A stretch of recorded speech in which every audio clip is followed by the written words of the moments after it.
今天我们将采用一个古老、充满争议的投资策略——马丁格尔策略来做回测计算。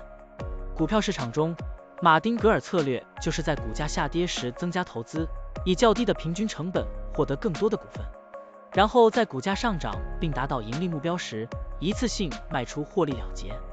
如此周而复始，持续跟踪股价操作。现在，我们就设定一些参数，让 Stocktiny AI 帮我们生成程序，对 CleanSpark CLSK 进行回测计算。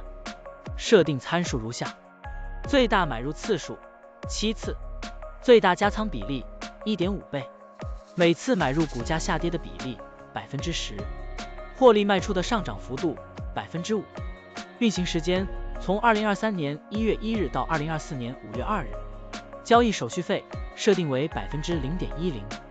好了，按照上面的设定，程序运行的结果是累计交易118次，期末持仓价值155727.65元，盈利 55.73%。相比持仓不动，多盈利负 637.31%。可以看到，橙色的持仓价值曲线比股价曲线更平缓。我们换一组参数，再尝试一下。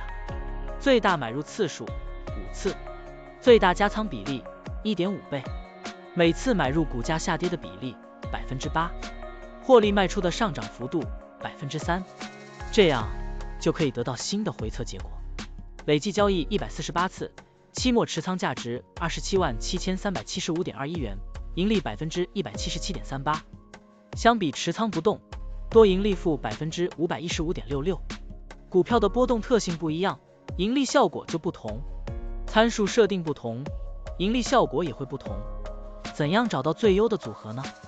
请评论区留言，让 Stocktiny AI 来帮助你。股票调优 AI， 利用 AI 技术赋能您的股票选择与操作。